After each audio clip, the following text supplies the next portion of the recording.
Are you trying to lose weight and that is not working for you? क्या आप सब कुछ try कर रहे हैं अपना वजन कम करने के लिए और वजन है कि कम ही नहीं हो रहा है? यदि ऐसा है तो संभव है कि आप अपने मेटाबॉलिज्म पे फोकस नहीं कर पा रहे हैं। और आज इस वीडियो में मैं आपको बताने जा रहा हूं कि किस तरीके से मेटाबॉलिज्म को समझ के और उस पर फोकस करके आप अपने वजन को सुनिश्चित तरीके से कम कर सकते हैं। Hi, I'm Dr. Rajesh Singh, your wellness strategist, and you are watching Go Young Health Wisdoms. आपने यदि अभी तक इस वीडियो को लाइक सब्सक्राइब नहीं किया है तो प्लीज करें और इसको शेयर भी करें। ओबेसिटी या ओवरवेट हो जाना आज के दिन में आम बात हो गई है। शहरी जिंदगी में हर आदमी, हर दूसरा आदमी, हर तीसरा आदमी ओबेस है, ओवरवेट है, और हर आदमी अपने वजन को कम करने की कोशिश कर रहा है, कम करने की इच्छा रखता है। और पीपल इसके लिए कुछ भी करते हैं, हर चीज़ ट्राई करते रहते हैं, जिम करते हैं, एक्सरसाइज करते हैं, जुम्बा करते हैं, उपवास करते हैं, इंटरमिटेंट फास्टिंग करते हैं, और अलग अलग तरीके से फास्टिंग के अलावा पोर्शन कंट्रोल की बातें करते हैं। बहुत सारे तरह के डाइट को फॉलो करते हैं, और डाइट की टाइप की लिस्ट आप देखें वेट कम करने के लिए तो dozens and dozens of types हैं। आप बात कर लें कीटो की, पलियो की, रॉ फूड कुछ लोग लेते हैं, कुछ लोग लो कार्ब की बात करते हैं, कुछ लोग लो शुगर या नो शुगर की बात करते हैं, कुछ लोग लो ऑयल नो ऑयल की बात करते हैं। हर डाइट अपने आप में कुछ ना कुछ खूबी रखती है। बट ये सारा कुछ करने के बाद भी यदि आपका वजन कम नहीं हो रहा है, if all of these are not working, इसका मतलब ये हुआ कि आप जो है कुछ कहीं पे चूक रहे हैं। And if you are trying to lose weight seriously and it is not working for you, then I would say focus on your metabolism. और आज के इस वीडियो में मैं आपको बताने जा रहा हूं कि मेटाबॉलिज्म क्या है। सरल शब्दों में हम समझें कि मेटाबॉलिज्म एक्चुअली है क्या, कॉमन फैक्टर्स क्या है जो मेटाबॉलिज्म को अफेक्ट करते हैं, और अंत में इस वीडियो के मैं आपको बताने जा रहा हूं कि किस तरीके से आप अपने मेटाबॉलिज्म को बूस्ट कर सकते हैं। और उसके लिए मैं आपको बताने जा रहा हूं 10 super tips to boost your metabolism. तो आप अंत तक बने रहें इस वीडियो में। आइए शुरू करते हैं। पहले मेटाबॉलिज्म को समझते हैं कि ये मेटाबॉलिज्म है क्या। मेटाबॉलिज्म जो है वो बॉडी का एक कॉम्प्लेक्स प्रोसेस है, ऐसा कह सकते हैं, क्योंकि ये जो प्रक्रिया है काफी जटिल है।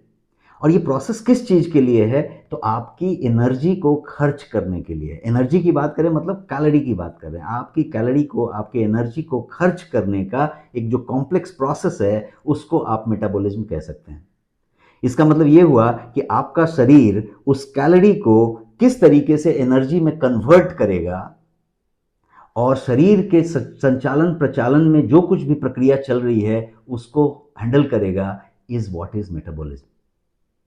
और मेटाबॉलिज्म को दूसरे तरीके से समझें तो ये वो रेट है, ये वो दर है जिस पे बॉडी जो है अपनी कैलोरी को बर्न करती है, बॉडी अपनी कैलोरी को खर्च करती है और सारे के सारे शरीर की प्रक्रियाओं को चलाती रहती है।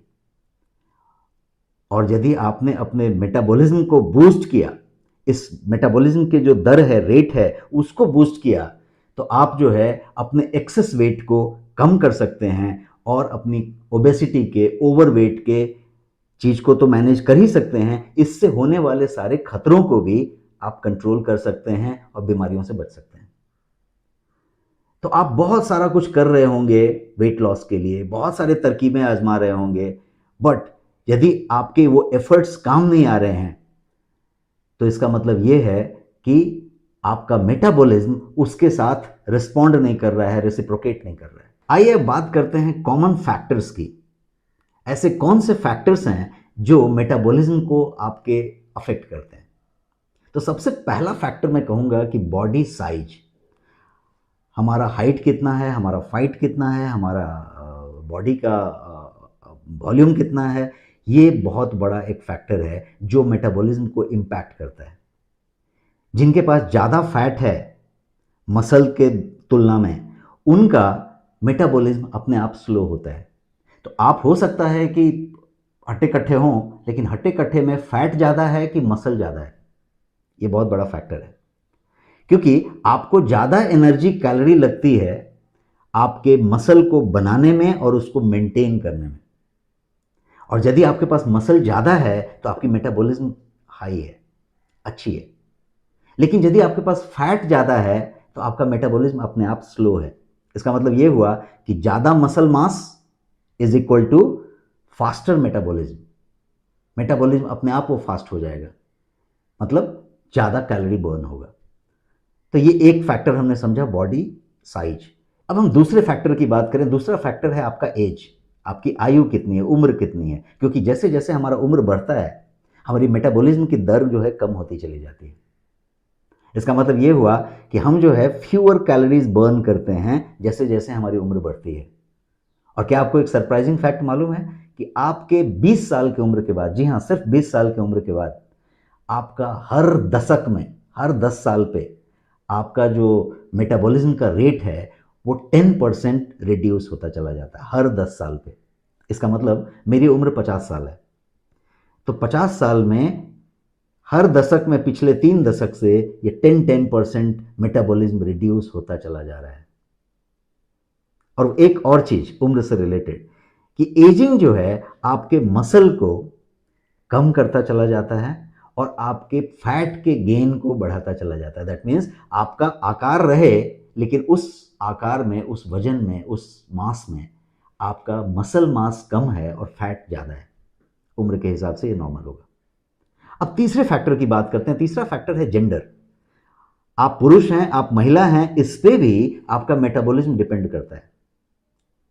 यदि हम पुरुष की बात करें तो उनका मेटाबॉलिज्म फास्टर होता है। आप हर जगह सुनते होंगे कि पुरुष का मेटाबॉलिज्म फास्टर होता है। क्या आपको मालूम है ऐसा क्यों? ऐसा इसलिए कि महिलाओं की तुलना में पुरुष के पास कम फैट होते हैं, पुरुष के पास ज़्यादा मसल्स होते हैं और उनकी बोन्स जो हैं वो हैवियर्स होते हैं। और इसीलिए ये कारण है कि महिलाओं की तुलना यदि की जाए तो पुरुष का मेटाबॉलिज्म फास्टर होता है। चौथे फैक्टर की यदि बात करें तो जेनेटिक्स आपका चौथा फैक्टर है। आपके जीन जो है वो इन्फ्लुएंस करती है कि आप जो है कितना कैलोरी का कंजम्पशन करेंगे, कितना कैलोरी को यूज करेंगे, या एनर्जी मेटाबोलाइजेशन जिसको कहते हैं। यदि आपकी फैमिली को हिस्ट्री है या वरदान है कि आपकी फैमिली की मेटाबॉलिज्म अच्छी है तो संभव है कि आपकी भी अच्छी होगी। यदि आपकी फैमिली की मेटाबॉलिज्म पुअर है तो संभव है कि आपकी भी पुअर होगी। और इसीलिए आप देखेंगे कि किसी की फैमिली में मोटापा रन होता है, किसी की फैमिली में यदि लीन एंड थीन मसल वाले होते हैं तो वो भी रन होता है। तो ये जो है एक फैमिली फैक्टर भी होता है। और फैमिली फैक्टर से ये बात होती है कि आपके मोटे होने की संभावना ज़्यादा होती है। आप, क्योंकि आपका मेटाबॉलिज्म फैमिली वो जो फैक्टर है जिसको कि हमने अभी आपके जीन की बात की या जेनेटिक बात की, उसकी वजह से आपका मेटाबॉलिज्म अपने आप स्लो रहता है या स्लो होता चला जाता है। अगला फैक्टर यदि हम लें तो हेल्थ कंडीशन जो है वो भी एक फैक्टर बन सकता है। हेल्थ कंडीशन जब मैं बोल रहा हूँ तो मैं बीमारियों की बात कर रहा हूँ। कोई बीमारी हो गई, कोई डिफिकल्टी है, हेल्थ कंडीशंस हैं। और कुछ हेल्थ कंडीशन ऐसे हैं जैसे डायबिटीज़, एक बेसिक चीज़ ले लीजिए जो आज की डेट में सबसे ज़्यादा लोगों को है। बहुत सारे ऐसे लोगों को है जिसको पता ही नहीं कि उसको डायबिटीज़ है।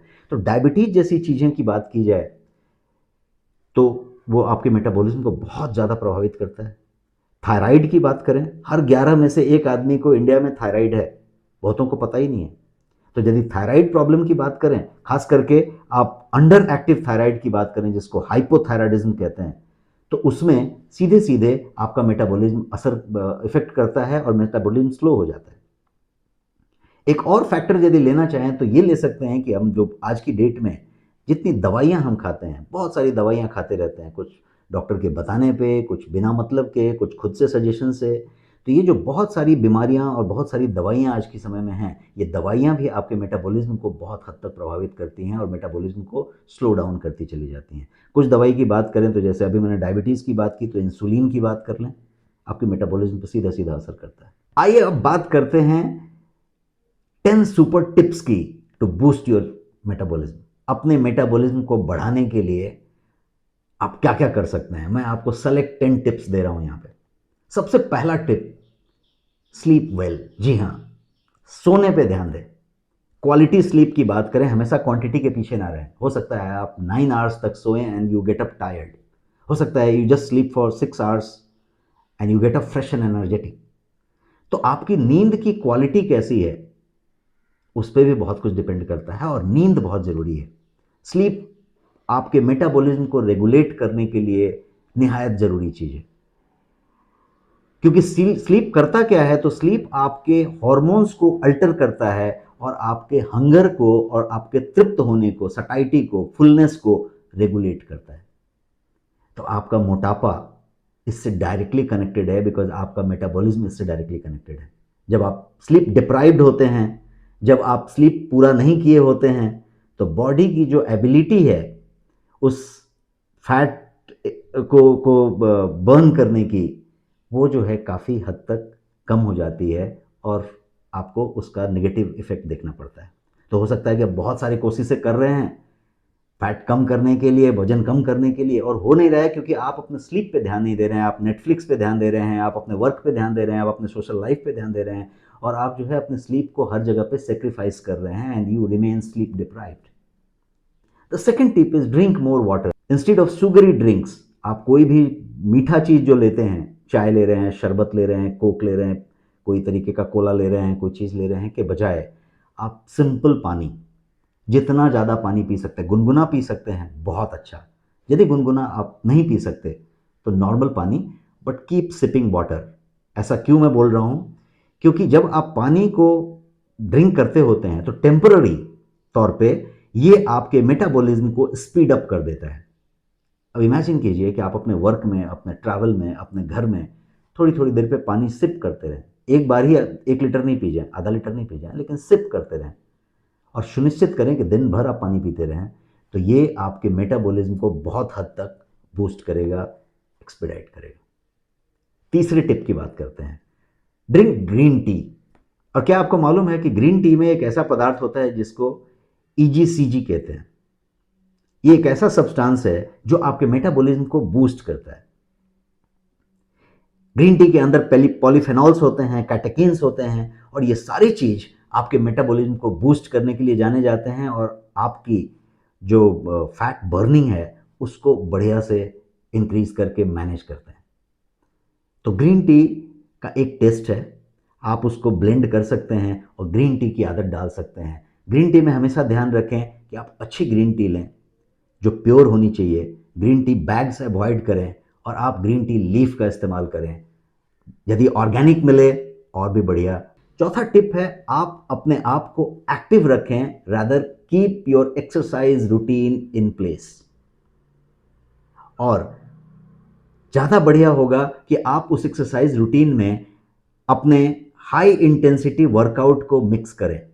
एक अच्छा मिश्रण बनाएं इसका कि हाई इंटेंसिटी वर्कआउट भी हो, और ये एक्सरसाइज रूटीन जो है 30 से 45 मिनट का तो मिनिमम हो ही। और इसको यदि आप हर दिन करते हैं, सप्ताह में 5 दिन भी करते हैं, तो this is just perfect to keep your metabolism in place. अब मैं अगला टिप बताऊं। अगला टिप जरा बड़ा सिंपल है और आप कहेंगे कि ये कैसा टिप हुआ, और वो टिप है स्टैंड अप मोर।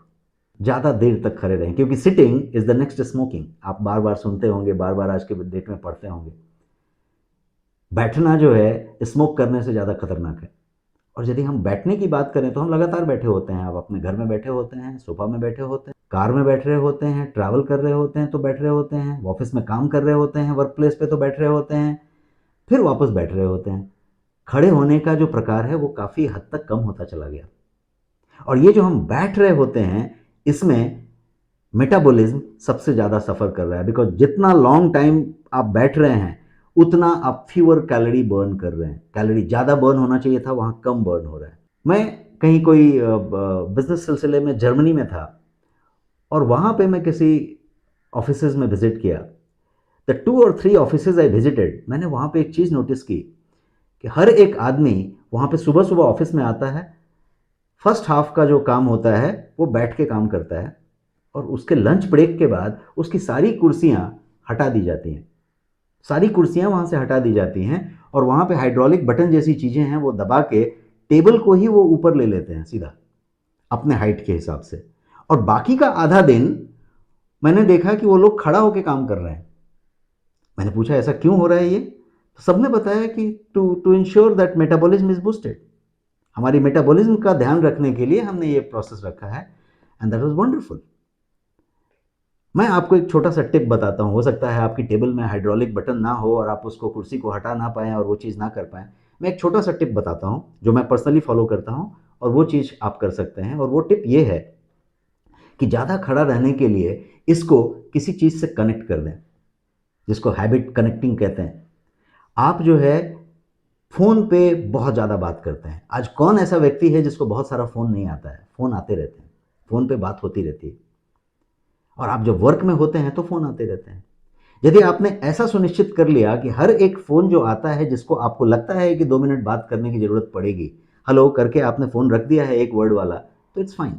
बट यदि आपको लगता है कि इस फ़ोन पे 1-2 मिनट बात करना पड़ेगा, तो just get up with that phone और अपने केबिन में, अपने वर्क प्लेस में, अपने घर में, अपने ड्राइंग रूम में, कहीं पे भी आप चलना शुरू कर दें। टहल के आप बात करते रहें और घूमते रहें। जितने देर आपका फ़ोन चालू है, उतने देर यदि आपने टहलने का सिस्टम ऐड कर दिया, आपने दिमाग में प्रोग्रामिंग कर दी, तो आप समझिए कि आपका दिन में कितना घंटे का टॉक टाइम है। आपको ताज्जुब होगा कि आपका जो फ़िटनेस बैंड है, वो बताना शुरू करेगा कि आप हर दिन 10-15 हज़ार कदम तो आराम से पूरा कर लेते हैं, क्योंकि सिर्फ़ आप फ़ोन पे चल रहे थे। तो ये टिप था कि stand up more and boost your metabolism. अगले टिप की तरफ बढ़ते हैं, और अगला टिप है फूड्स एंड सप्लीमेंट्स। जी हाँ, बहुत सारे ऐसे फूड हैं, देयर आर सर्टेन फूड्स जो आपके मेटाबॉलिज्म को बूस्ट करते हैं। There are so many supplements available जिनके अंदर स्पेसिफिक हर्ब्स होते हैं, न्यूट्रिएंट्स होते हैं, जो आपके बॉडी के मेटाबॉलिज्म को बढ़ाते हैं। और जैसे कुछ हर्ब्स की नाम यदि गिनना चाहें तो आंवला की बात कर लीजिए, आप मुलेठी कहें, चित्रक कहें, आप जीरा की बात करें, सिंपल आपके किचन में अवेलेबल है। So many things you can start using, and most of them are directly boosting your immunity. और ये सारी चीज़ों के लिए मैं यदि आपको ये स्लिम एंड डिटॉक्स रिकमेंड करूं, तो ये एक ऐसा प्रोडक्ट है जिसके अंदर 30 से ज़्यादा मेटाबॉलिज्म बूस्टर्स हैं, और वो जो है इतने सिंपल फॉर्म में है कि आप 1 चम्मच पाउडर को पानी में डाल के आपने ड्रिंक कर लिया 1 कप पानी में, 1 ग्लास पानी में, तो you are done with all that name and so many other names, 30+ metabolism boosters you can take. इसके अलावा आप ग्रीन कॉफ़ी इस्तेमाल कर सकते हैं। Green coffee is a great metaboliser, और ग्रीन कॉफ़ी के अंदर एक खास चीज़ पाई जाती है जिसको हम कहते हैं CGA, क्लोरजेनिक एसिड। ये क्लोरजेनिक एसिड जो होता है वो आपका मेटाबॉलिज्म तो बूस्ट करता ही है, आपके क्रेविंग को कम करता है। मतलब आपको जो है कम जो है व्याकुलता होती है, कम भूख लगने की बात होती है, और आप जो है मेटाबॉलिज्म को बूस्ट तो करते ही हैं, इसलिए वजन सीधे सीधे आपका असर दिखने लगता है। इसके अलावा एक और सप्लीमेंट मैं आपको रिकमेंड करूं, और वो सप्लीमेंट का नाम है गार्सिनिया कैम्बोजिया। गार्सिनिया कैम्बोजिया में एक खास पदार्थ होता है, उसका जो एक्टिव है उसको कहते हैं HCA, हाइड्रोक्सी साइट्रिक एसिड। और ये HCA भी वही काम करता है, ये मेटाबॉलिज्म को बूस्ट करता है और फैट का जो प्रोडक्शन है उसको नियंत्रित करता है, उसको इनहिबिट करता है। और इसके साथ साथ ये एपेटाइट सप्रेसेंट का काम करता है, मतलब आपकी जो भूख है उसको कम करता है। तो आप नेचुरली थोड़ा कम खाते हैं, और वेट मैनेज करने में, वजन कम करने में बहुत ज़्यादा मदद मिलती है। एक और इसी तरीके का सप्लीमेंट मैं आपको बताऊंगा, और वो सप्लीमेंट है लिक्विड क्लोरोफिल। जी हाँ, जिस तरीके से प्लांट में क्लोरोफिल होता है, उसी तरीके से आपका जो ब्लड है उसके अंदर आप जो है क्लोरोफिल का इफेक्ट ले सकते हैं। और वो क्लोरोफिल, यदि लिक्विड क्लोरोफिल की आप बात करें, तो इसमें बहुत सारे ग्रीन से आप प्राप्त कर सकते हैं, व्हीट ग्रास से प्राप्त कर सकते हैं, और ये सारी चीज़ बहुत सारे लोग फॉलो करते हैं। आप देखें, व्हीट ग्रास काफ़ी पॉपुलर नुस्खा है और लोग उसको इस्तेमाल करते हैं। तो यदि आप अपनी मेटाबॉलिज्म को बढ़ाना चाहते हैं तो लिक्विड क्लोरोफिल बहुत कारगर है। एंटी इन्फ्लेमेटरी ऑक्सीडेंट्स जो क्लोरोफिल में पाए जाते हैं वो आपके गट फंक्शन को सपोर्ट करते हैं, और maintaining healthy gut can speed up your metabolism. तो ये सीधे सीधे साइंस कनेक्शन है इसका। और लिक्विड क्लोरोफिल लेने के लिए आप बहुत सारा कुछ ले सकते हैं, आप भर भर के ग्रीन्स ले सकते हैं, प्रोडक्ट रिकमेंड कर सकता हूं जो गोयंग कलर ओ फिल करके एक प्रोडक्ट है जिसमें लिक्विड क्लोरोफिल ड्रॉप्स हैं। आप सिंपली एक छोटी सी ड्रॉप को अपने पानी के बॉटल में डाल सकते हैं, अपने जग में डाल सकते हैं, अपने ग्लास के पानी में डाल सकते हैं, और जब आप पानी पी रहे होते हैं तो आपने सिंपली ले लिया। आपको कोई व्हीट ग्रास और आपको कोई ग्रीन्स और आपको कोई अल्फाल्फा और क्लोरेला के पीछे नहीं पड़ना है। आपको ये चीज़ वहाँ पे ईजिली मिल जाती है कन्वीनियंट और स्टाइलिश तरीके से। और जो लास्ट सप्लीमेंट या फूड मैं आपको ऐड करने को बोलूँगा मेटाबॉलिज्म बढ़ाने के लिए, वो है protein. You can eat plenty of protein and boost your metabolism. Protein rich diet लें, दालें हैं, लेंटिल्स है, फिश है, आप वेज हैं, आप नॉन वेज हैं, उसके हिसाब से आप अपने प्रोटीन की मात्रा निर्धारित कर सकते हैं। और हाँ, आप प्रोटीन सप्लीमेंट जरूर ऐड करें, बिकॉज आपके आहार से आप शायद वो सारे के सारे अमाइनो एसिड्स नहीं ले पाएं। तो प्रोटीन का इस्तेमाल करें, अच्छी क्वालिटी का प्रोटीन इस्तेमाल करें, और प्रोटीन इस्तेमाल करते समय सप्लीमेंट एक ही बात का ध्यान रखें कि वो शुगर फ्री होना चाहिए और उसमें सारे के सारे एसेंशियल अमाइनो एसिड्स होने चाहिए। तो ये मैं आपको बता रहा था मेटाबॉलिज्म के इंपॉर्टेंस के बारे में, और किस तरीके से यदि आपने मेटाबॉलिज्म को कंट्रोल कर लिया, उस पर फोकस कर लिया, तो आपके वेट लॉस का जो जर्नी है वो बहुत आसान हो जाएगा। और वेट लॉस के लिए कोई भी नुस्खा, कोई भी आहार, कोई भी डाइट प्लान जो आप इस्तेमाल कर रहे हैं, यूज़ कर रहे हैं, वो सीधा सीधा असर दिखाना शुरू कर देगा। आप यदि मेटाबॉलिज्म पे चूक जाएंगे, उस पर फोकस नहीं करेंगे, तो आप जो कुछ भी कर रहे हैं उसमें से रिजल्ट आपको नहीं मिलेगा। Thank you so much for watching. You were watching गोयंग हेल्थ विजडम्स एंड मैं हूं डॉक्टर राजेश सिंह, आपका वेलनेस स्ट्रैटेजिस्ट। और इस तरीके के बहुत सारे वीडियोस देखने के लिए आप गोयंग के यूट्यूब चैनल को लाइक करें, सब्सक्राइब करें और प्लीज शेयर भी करें। Thank you so much. Stay healthy.